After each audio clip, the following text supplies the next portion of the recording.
Fiaim-piainana ny anivon'ny orinasa efa ho herinandro zao no nitokona tsy ny asa ny mpiasa amin'ny tetikasa Serit any Ambatovi. Be dia be ny zavatra tsy ankasitrahan'ireo mpiasa ireo, ohatra ny lafiny fampidirana mpiasa, tahaka izany koa ny fikarakarana ny antontan-taratasy ho an'ireo mpiasa efa tafiditra teo aloha. Mbola ao anatin'ny fifampidiniana sy ny fifampirarahana hatramin'izao ireo mpiasa mitokona sy ny mpitantana ny orinasa Serit any Ambatovi. Hery Rakotomalala. Efatrandro zao no tsy misy miasa intsony ao amin'ny orinasa n'Ambatovi, araka ny fantatra tsy misy préavis de grève na fepetra momba ny fitokonana eny anivon'ny toeram-piasana, fa nitsahatra tsy niasa fotsiny zao ireo mpiasa ireo.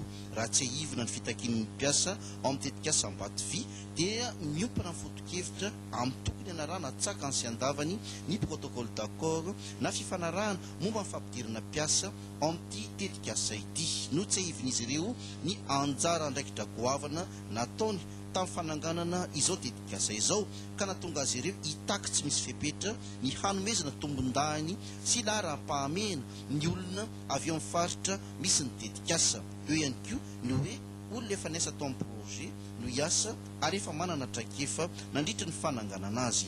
Namafisy ny fitakian'ireo mpiasa mitokona ireo ny amin'ny fisivanana antontan-taratasy ny mpiasa maniry hiasa ao, hatao laharam-pahamena ny avy ao amin'ny faritra iasan'ny tetikasa, indrindra faniteratany malagasy.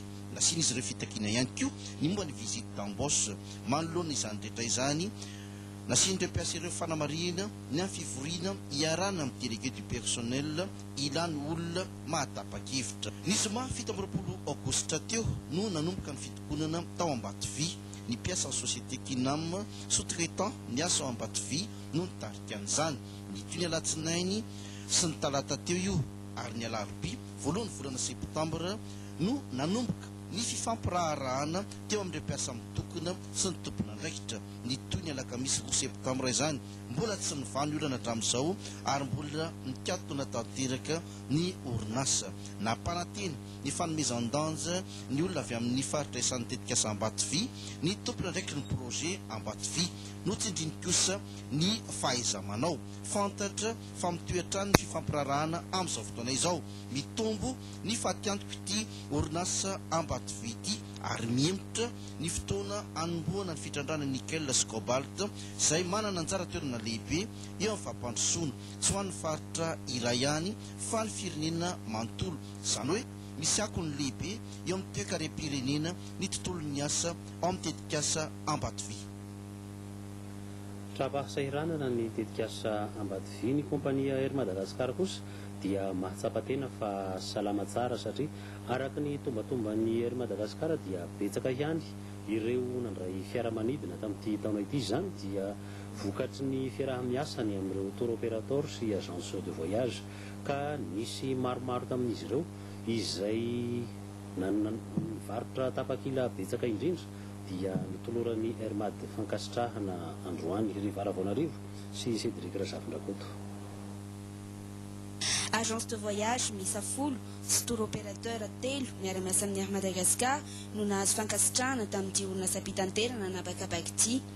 Toy ny fanao isa-taona dia ireo mpandraharaha ara-pizahantany nahatanteraka varotra betsaka indrindra tamin'ny vokatry ny Air Madagascar nandritra ny taona 2010 no notolorana ny fankasitrahana teto.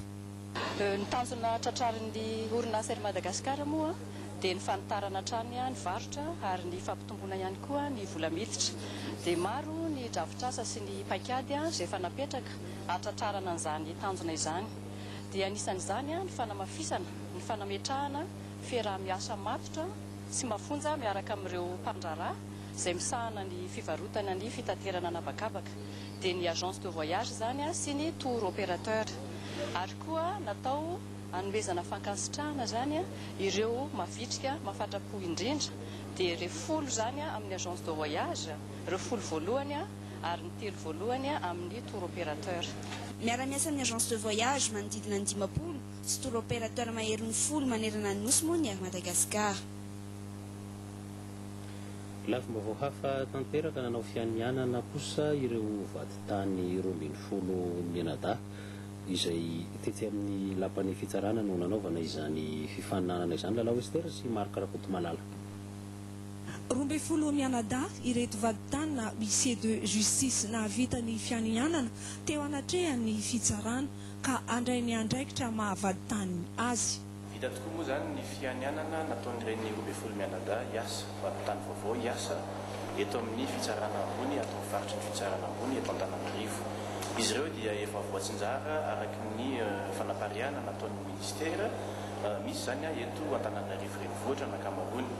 Misy ny any Antananarivo Atsimondrano, misy ny any Antananarivo Avaradrano, Ambohidratrimo ary Miarinarivo sy any amin'ny toerana hafa ihany koa eto anatin'ny cour d'appel Antananarivo. Manomboka androany zany dia afaka andray ny asany ary anao ny asan'ny vaditany ara-dalàna izy 12 mianada nanao fianianana teo. Tena ilaina mihitsy zany ny huissier amin'ny firenena tandalàna salantsika satria atao inona moa didiny fitsarana raha ohatra ka sy tataterana ka mba tsy misy ilavana azy mihitsy fa dia na ny fitsarana tsy afaka mandeha mihitsy raha tsy ho ny vaditany. Da io fotsiny mba hoe aporosiana zany zay mba tanora na bebe koa iza manam-panery nanao ny asan'ny vaditany zany fa ilay ny firenena ny vaditany ary izay mbola mahatsapa hatramin'izao mbola tsy ampy ny vaditany eto Madagasikara. 12 mianada izy reto no tafavoaka. Ny 12 amin'izy ireo indray dia mbola manohy ny fiofanana mandritry ny 2 taona ahazoana mari-pakasitrahana.